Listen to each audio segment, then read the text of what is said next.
Hello and welcome back to the channel. Today we are going to have a look at Yora, the child from the abyss. The role of Yora in the team is a DPS with focus on assassinating the back row with superior damage. In addition, her leisure buff will grant her the ability to permanently gain Drain after her HP dropped below 50% for the first time. So the question is, should you pull for her? Is she functional at low breakthrough levels? Let's dive deeper and understand her mechanics, and hopefully this will help you to decide whether she is worth a spot in your party roster. First of all, let us look at her passive. The exceptional aspect of Yora is her ability to land a guaranteed critical hit in both her normal attacks and her skill. She is the first case to have this mechanic, which bypasses all critical resistance the enemy may have. However, her critical strike damage will still be affected by defensive stats like damage reduction and defense.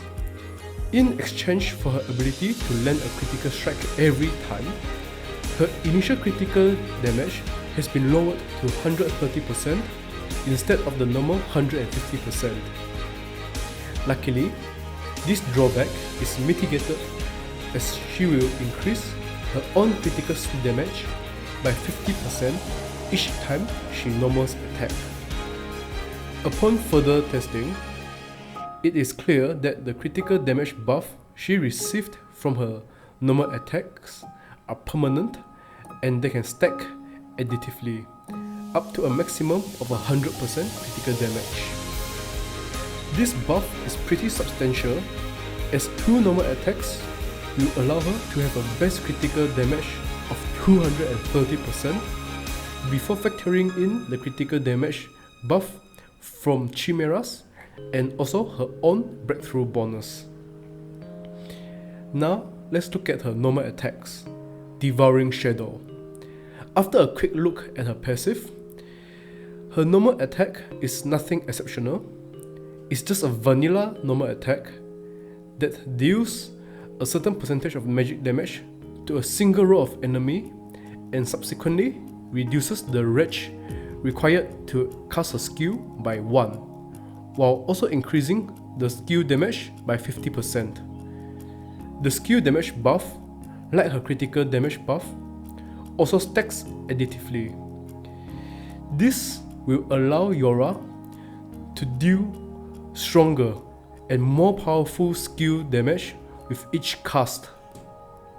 So Yora will scale exceptionally well in long battles and events. After looking at her normal attack, let's look at her skill, Chaotic Banquet.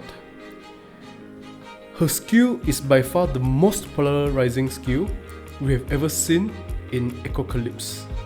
If you are able to break through Yora to 7 star, then she becomes a beast.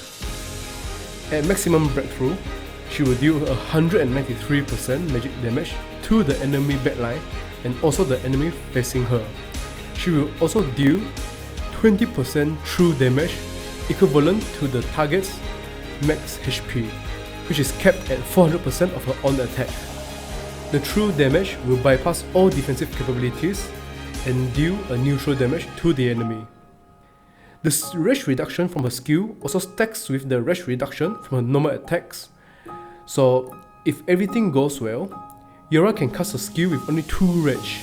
And as if all of this weren't enough, Yora will also apply an additional 50% attack bonus on her skill before casting it. So after testing Yora from her 6-star breakthrough and comparing it to her 7-star breakthrough, the 50% attack bonus is also applied additively to her overall skill. Yora works exceptionally well with characters like Livia, which will grant an additional 20% damage bonus with her skill. So the verdict now is, should you pull for Yora? Ultimately, if you cannot break through her to 7 star, then Yora is really not exceptional unit. At 0 breakthrough, she is just normal.